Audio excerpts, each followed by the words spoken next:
Hi, welcome to JDD TV. Here we explore a car that is impossible to many, a car of the future as Japan on Vail. A car that runs on water.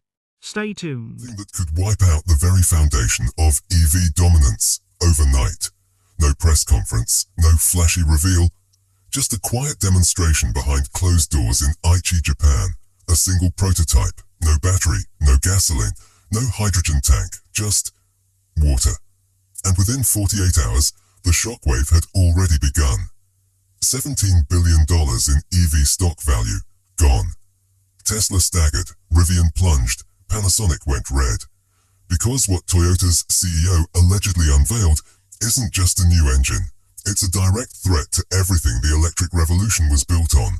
Rainwater, tap water, even seawater. The car doesn't store hydrogen, it makes it on the fly as it drives. No rare earths, no superchargers, no lithium, just a steady chemical reaction that rewrites every rule. Superchargers, no lithium, just a steady chemical reaction that rewrites every rule. Sources inside the room described the moment as surreal. One executive stood in stunned silence, another broke decades of protocol and applauded for 6 minutes straight. And for Japan's famously stoic boardrooms, that's not excitement. That's a seismic event. Because if this tech is real, and early leaks say it is, then the future doesn't belong to batteries. It belongs to water. So before this gets buried, before the lobbyists scramble to shut it down, hit that like button, subscribe, and stay with us. Because what you're about to hear may be the beginning of the end for electric cars. Forget everything you thought you knew about hydrogen. This isn't the Mirai 2.0. That car used fuel cells, a separate tank, and complex pressurization. It was clean, yes, but expensive and limited by infrastructure. This new engine isn't that. This is combustion. Toyota has figured out how to burn hydrogen directly inside an internal combustion engine using a modified chamber that can handle temperatures above 2000 degrees Celsius. The result? A roaring, high-performance engine that produces only one byproduct, steam. But here's the truly radical part. The engine doesn't store hydrogen, it makes it. Using a proprietary nanocatalyst and a piezoelectric separation system, the vehicle extracts hydrogen atoms from water molecules in real time. That's right, while driving. You pour in water, and the car splits the H2O on demand, burns the hydrogen, and exhausts nothing but mist. How much water does it use? Around 5 liters per 100 kilometers. No battery fires, no grid overload, no rare earth metals, just water. And yes, Toyota says that includes salt water. There's no need for ultra-pure lab fluid. You could, theoretically, refill from a rain barrel or a river. So why haven't we heard about this until now? Because this engine is not new. In fact, Toyota started building it 17 years ago under a top-secret program called Project H2X. The idea was sparked in 2008, right as the world's focus shifted to lithium-ion batteries. Toyota was already a leader in hybrids with the Prius, but they saw something others missed, the coming limitations of battery tech. So they began working in silence on a combustion alternative, one that didn't rely on mining, charging, or cobalt supply chains. By 2012, Project H2X had working prototypes, but suddenly it vanished. No press release, no funeral, no leaks, just silence. Insiders claim it wasn't technical failure that killed it. It was pressure. From oil companies, lithium lobbyists, and even their own hybrid partners. EV startups were gaining momentum, and a water engine would have threatened too many existing interests. So Toyota shelved it. The engineers were reassigned, many to the more politically palatable Mirai project. Hydrogen fuel cells were seen as safer, more manageable, easier to regulate, easier to control. But the world changed. By 2024, headlines were filled with EV battery fires. Power grids buckled under charging demand. Lithium mining scandals erupted across Africa and South America. And suddenly, Toyota's board saw something they hadn't seen in a decade. An opportunity. Project H2X was revived in early 2025, and this time they weren't starting from scratch. They dug up the prototypes, 3 vehicles locked away in a temperature-controlled vault in Aichi Prefecture. Updated with modern components, the new test bed hit the road within 5 months, and what it delivered shocked even the engineers who built it. The vehicle accelerates from 0 to 60 in 4.3 seconds, faster than a Prius Prime and on par with many EVs. Its top speed is 180 kilometers per hour with no torque drop on uphill climbs. Range? A jaw-dropping 760 kilometers on a single 50-liter water fill. And the refueling process? No $2 million hydrogen station, no electric charger, just a garden hose. You connect it to the onboard port, flip a switch, and in less than 3 minutes, the tank is full. And unlike EVs, you don't need to wait hours for a recharge. There's no range anxiety. There's no battery degradation over time. Even more shocking, maintenance is simpler than on a gasoline engine. Toyota's engineers claim wear and tear rates are 42% lower than comparable combustion engines. Why? Because water vapor is the only exhaust. There's no carbon buildup, no soot, and significantly less heat stress on internal components. What started as a buried science project from the 2000s may now be the biggest existential threat the EV industry has ever faced. And what happens next could send shockwaves through every car maker, every miner, every battery startup on Earth. Because the moment this hits mass production, everything changes. And as of this moment, Toyota has already begun internal testing on multiple production-ready variants. No one was ready for the tremor Toyota sent through the electric vehicle world, not even Tesla. Because if what's in this engine is real, then the entire EV supply chain, the lifeline of an industry worth over $1 trillion, just got hit by a silent, invisible tsunami. Inside Tesla's Giga Nevada, panic quietly set in. Battery modules, once seen as the core of sustainable transportation, were suddenly obsolete. Lithium, no longer needed. Cobalt and nickel, irrelevant. That $4 billion Panasonic battery plant in Kansas? A ticking time bomb of stranded capital. Executives from Lucid, Rivian, and even legacy titans like GM were reportedly summoned into closed-door meetings less than 24 hours after the prototype leak. The whispers were the same in every boardroom. If this water engine is real, we're done. It wasn't just the materials, it was the infrastructure. Thousands of charging stations across the US, the entire supercharger network, rendered unnecessary.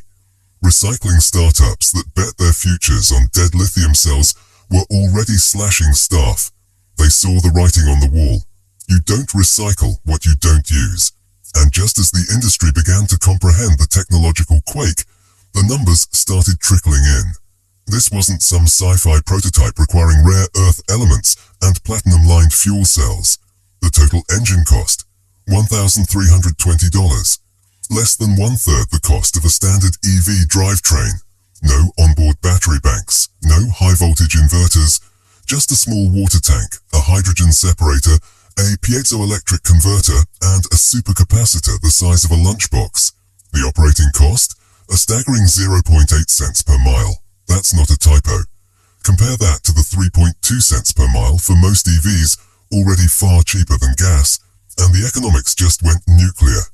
Even factoring in full vehicle production and housing, the lifetime emissions of this water-powered car came in 78% lower than the greenest Tesla, including manufacturing.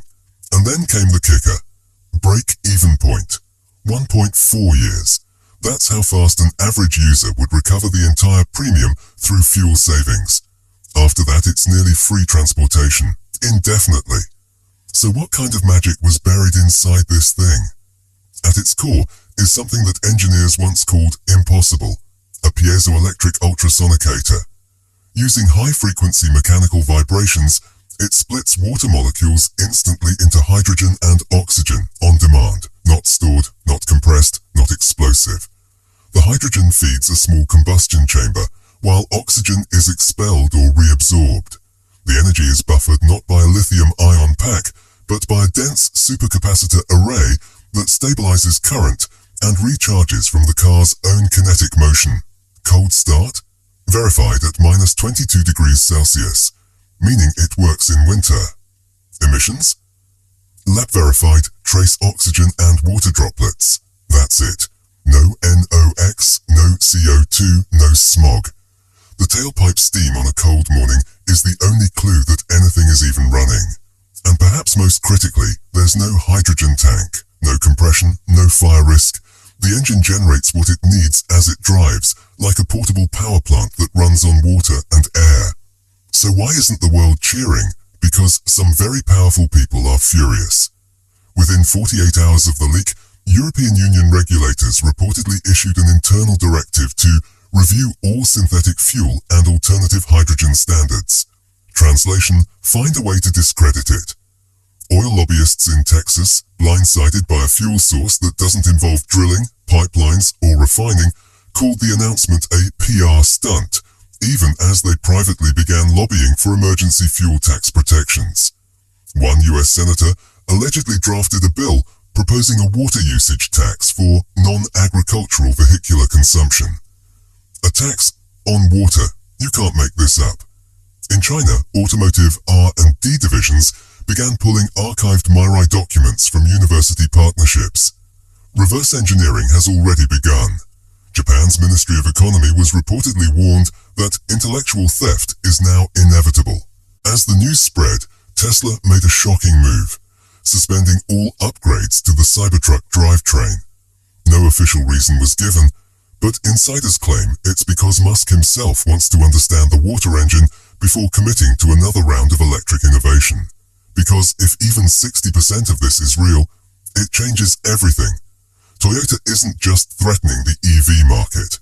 It's threatening the geopolitical foundation of the energy economy. No lithium, no rare earths, no grid dependence. Just water. That one word is enough to cause panic across industries, continents, and ideologies.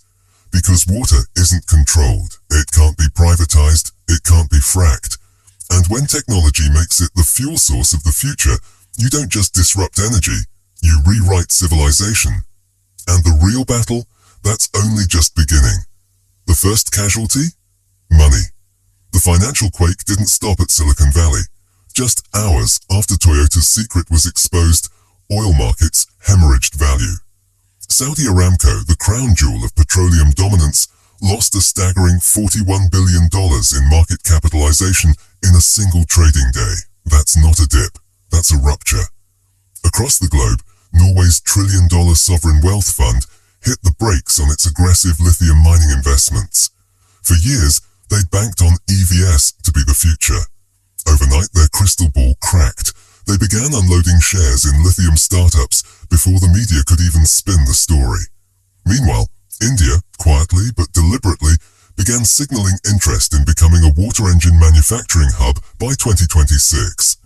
Leaked meeting memos suggest top officials met with Toyota's Asia-Pacific division barely 48 hours after the leak, eyeing rural refueling infrastructure and military adaptation in the Himalayas.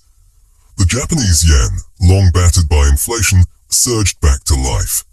Toyota's stock exploded 18.4% in one trading session, the biggest single-day gain in the company's modern history. And in a twist no analyst had forecast, Russia entered the chat. Kremlin insiders allegedly greenlit a fast-track program to adapt the engine for use in tanks, logistics trucks, and even submarine drone prototypes. But just as the world scrambled to catch up, more secrets leaked, and this time it wasn't from Toyota. In early June, anonymous engineers, rumored to be part of a fired subcontractor team, posted full schematics of the piezo-catalytic hydrogen separator on a whistleblower forum. Within hours, the documents had been downloaded over 4 million times. Japan's patent office confirmed the technology had been briefly registered in 2023, and then mysteriously withdrawn. Suspicion grew that Toyota was forced into silence until now. Internal memos from research divisions in Nagoya and Tsukuba revealed something even more audacious. Toyota had already deployed 10 test fleets across 3 continents under dummy companies. One prototype was field-tested in rural Kenya, muddy roads, extreme heat, elevation shifts. The result? Zero performance degradation. In fact, new lab reports confirmed that even in sealed environments like tunnels or underground garages, the engine's emissions remained non-toxic. Just water vapor and trace oxygen. No carbon dioxide, no nitrogen oxides, no soot, not even residual hydrogen. It was so clean you could technically breathe the exhaust. But not everything is perfect. And now, the red flags are starting to ripple through the system. Water, yes, water, could become the new oil. In regions already battling drought like California or parts of sub-Saharan Africa, experts warn that localized fuel demand could overwhelm municipal supplies. We're entering uncharted territory where geopolitical tensions could emerge over who gets to fuel their cars and with whose water. That's not all. The engine's core system requires corrosion-resistant alloys, bumping up initial manufacturing costs by an estimated 15%. Some metals used aren't rare, but they are niche, and the global supply chain isn't ready. Insurance agencies are reportedly baffled. One source claims that underwriters can't categorize the engine under EV, ICE, or even hydrogen fuel cell classes. It's a regulatory no-man's land. Municipal governments may even begin to cap daily water usage for public fueling stations to avoid pressure on their grids. And if that happens, EV infrastructure upgrades, chargers, substations, battery backups could be halted permanently. Why build for a powertrain that just got leapfrogged by water and sound waves? The storm isn't over. In fact, it's just starting. Toyota is expected to go fully public with the water engine at the next Tokyo Auto Show. Not as a concept, but with full-scale production timelines. Initial rollout models may appear in Asia and the Middle East first, where EV adoption lagged due to infrastructure issues. Now, that delay looks prophetic. And what about Elon Musk? So far, silence. No tweet, no meme, no press conference. The man who's commented on every world event from Dogecoin to deep state conspiracies hasn't said a word about the engine that could render Tesla's entire mission obsolete. Insiders say Cybertruck production upgrades were quietly frozen pending review, but other automakers aren't waiting. Leaks from Detroit and Seoul suggest that emergency meetings are already underway, with some companies requesting government bailouts just to pivot toward water-based propulsion. As for Toyota, they're not slowing down. A roadmap was quietly submitted to the Japanese Ministry of Economy last week. The target? 1 million water engines per year by 2027. This isn't just the end of electric as we know it, it's the reset button for the entire global auto industry. From Detroit to Dubai, from charging cables to cobalt mines, everything is now hanging by a thread. The revolution won't be televised, it will be unleashed with the turn of a key and a splash of water. If this is just the beginning, you won't want to miss what comes next. So hit subscribe and stay ahead of the shockwave.